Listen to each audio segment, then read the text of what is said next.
Hello student, welcome to Bishop Academy online classes. Dear student, in this part of video, I am going to discuss the planning process and each planning process. First, setting objectives. First मैंने क्या बताया था, first step क्या है planning process का? Setting objective. Every organization is set up to realize certain objective. यानी कि सबसे पहले ऑर्गेनाइजेशन का पहला काम क्या होता है कि वो ऑब्जेक्टिव को सेटअप करता है, एक निश्चित ऑब्जेक्टिव, निश्चित गोल को क्या करता है, वो सेटअप करता है, सेट करता है कि ये गोल मुझे अचीव करना है at the end of the year. The first step in the planning process involve laying down clear, specific and measurable objective for the organisation as a whole and also with the respect to each department और unit within the organisation. यानी कि जो first step planning process का होता है वो lay down clear, वो clearly और विशेष रूप से जितने भी डिपार्टमेंट होते हैं उनको वो इसमें प्लानिंग प्रोसेस में इन्वॉल्व करता है ऑब्जेक्टिव को फिक्स करने में. डिपार्टमेंटल मतलब हर जितने भी डिपार्टमेंट होते हैं, प्रोडक्शन डिपार्टमेंट है, मार्केटिंग डिपार्टमेंट है, एचआर डिपार्टमेंट है, फाइनेंस डिपार्टमेंट है, सबको इसमें इन्वॉल्व करता है. Also, the objective should infuse down each unit and employees at all levels as it helps to create a conducive environment and working forwards to goal becomes easier for everyone. और सभी departments के लोगों को इकट्ठा करने से क्या होगा कि सभी को मालूम रहेगा कि कौन सा ऑब्जेक्टिव रखा गया है इस ईयर में और इस ऑब्जेक्टिव को अचीव करने के लिए क्या एफर्ट लगाना पड़ेगा, कैसे किया जाएगा. इसलिए all levels, employees at all levels, यानी कि top level, middle level and lower level, सभी लेवल के एम्प्लॉइज को क्या करते हैं, एक पर्टिकुलर बिजनेस इन्वायरमेंट आपको डेवलप करना है जिससे कि ये गोल अचीव हो सके. नेक्स्ट आपका है डेवलपिंग प्रीमिसेस.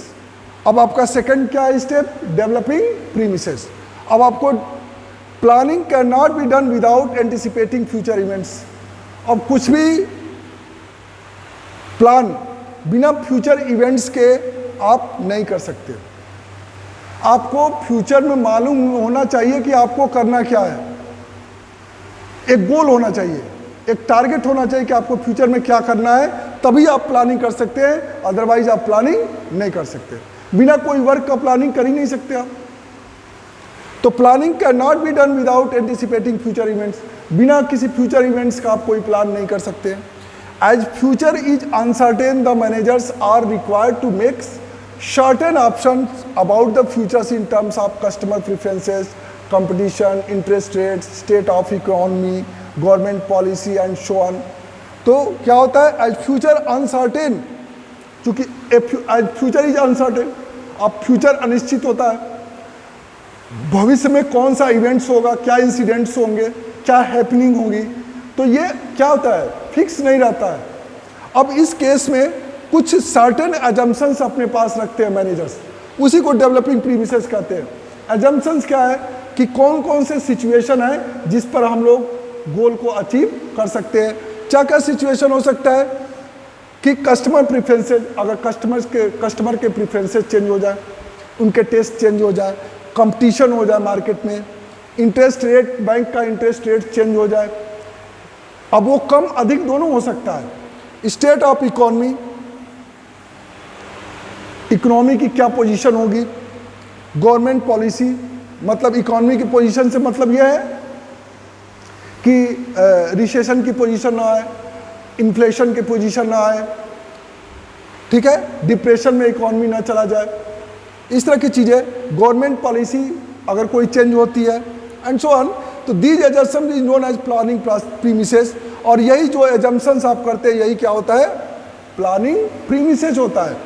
इसी का एजम्पशन करना. If the plans are drawn without such forecasting it may not lead to realisation of desired goals. अगर हम इस एजम्पशंस को नहीं अपने दिमाग में रखेंगे तो हमारा जो फॉरकास्टिंग, जो ऑब्जेक्टिव है, प्लान है, वो क्या होगा, फेल हो जाएगा. The premises so developed set the limits within which the planning should be carried out. Thus, accurate forecasting is the essence of successful planning. यानी कि जब हम सारे प्रीमिसेस को इस तरह से डेवलप करते हैं एक लिमिट के साथ कि प्लानिंग जो हमने किया है वो क्या हो जाए, कैरीड आउट हो जाए, यानी कि वो चल जाए। ठीक है, तभी हम सक्सेसफुल प्लानिंग कर सकते हैं। नेक्स्ट आपका है identifying alternative course of action. अब कोर्स ऑफ एक्शन की बात करेंगे। The next logical step that follow after stating the objective and developing premises is identifying all the alternative course of action which are available for consideration. यानी कि जो भी consideration के लिए जो भी अवेलेबल ऑप्शंस हैं उसको क्या करें, हम तैयार करें। द ऑप्शन सो आइडेंटिफाइड में आइदर बी रूटीन वंस और implies participations may be encouraged to generate an innovative outlook। यानी कि जो हम आइडेंटिफाइड कोर्स ऑफ एक्शन जो तैयार करेंगे उसमें हम इम्प्लाइज को भी उनका कंट्रीब्यूशन, इम्प्लाइज का भी पार्टिसिपेशन लेंगे, उनका भी कंट्रीब्यूशन हो, जिससे कि वो भी जाने कि इस तरह का अल्टरनेटिव कोर्स ऑफ एक्शन लिया जाएगा तो इसका क्या इम्पैक्ट पड़ेगा। इवेल्युएटिंग, नेक्स्ट आपका इवेल्युएटिंग अल्टरनेटिव कोर्सेस। अब उसका जो भी कोर्स ऑफ एक्शन आप तैयार करते हैं उसका इवेल्युएटिंग करते हैं, मतलब उसका एनालाइज करते हैं, एनालिसिस करते हैं। After listing the various possible alternative it is important to analyse the relative pros and cons of alternative in light of their viabilities and significance. अब जो भी उसके अलग अलग अल्टरनेटिव कोर्स ऑफ एक्शन है उनकी क्या रियलिटी है, उसका क्या इंपॉर्टेंस है, उसको अब क्या करते हैं, रियलाइज करते हैं। Thus this is a very important step in planning as accurate analysis of various alternative imperative for correct decision making. यानी कि जितने भी कोर्स ऑफ एक्शन आप तैयार करते हो उसका एनालिसिस करने से क्या होता है, डिसीजन मेकिंग में क्या होता है, आसानी होती है, इजी हो जाता है। नेक्स्ट आपका है सेलेक्टिंग एन अल्टरनेटिव। अब जो भी आपने एनालिसिस किया था अल्टरनेटिव कोर्स ऑफ एक्शन का, उसमें से कोई बेस्ट एंड बेस्ट एक अल्टरनेटिव को आप क्या करते हैं, सेलेक्ट करते हैं। यानी कि प्रूडेंट मैनेजर, एक प्रूडेंट का मतलब है यहाँ पे एक समझदार जो मैनेजर होगा will always select an alternative that appears to most viable. यानी जो मोस्ट वायबल का मतलब होता है कि बेस्ट एंड बेस्ट जो आपका अल्टरनेटिव एक्शन है, कोर्स ऑफ एक्शन है, वो इफेक्टिव हो और उसका कोई भी एटलीस्ट निगेटिव इम्प्लीकेशन उसका न पड़े। It is primarily competence of the manager to assess the alternative based on his or her experience, judgment and at times initiation। यानी कि जो अल्टरनेटिव कोर्स ऑफ एक्शन तैयार सेलेक्ट करता है मैनेजर, वो क्या होता है, वो अपने एक्सपीरियंस और एनालिसिस के बेस पे ही उसको क्या करता है, चूज करता है। Many times a combination of plans appears to be most feasible.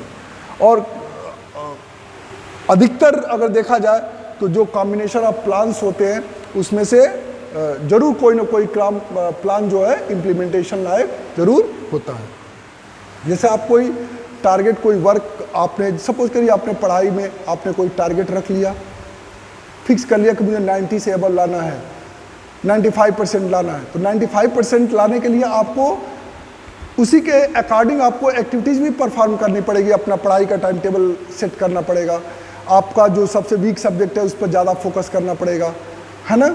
तो इस तरह का आप कुछ कोर्स ऑफ एक्शन तैयार करेंगे और उसी कोर्स ऑफ एक्शन को आप क्या करेंगे, फॉलो करेंगे। नेक्स्ट है इम्प्लीमेंट द प्लान। अब ये आपका इम्प्लीमेंटेशन, जो इस कोर्स ऑफ एक्शन में से आपने जो best and best option choose किया है उसी का इम्प्लीमेंटेशन करते हैं, मतलब अप्लीकेशन करते हैं, अप्लाई करते हैं। After selecting a plan the manager has to take appropriate step to put the plan into action. This may be done by devising a suitable strategy. Also the sub plans may have drawn within the framework of main plan। और जो भी आप select plan करते हैं उसमें वही क्या होता है, आपके गोल को अचीव करने में गोल का फ्रेमवर्क तैयार करता है। Thank you, have a nice day.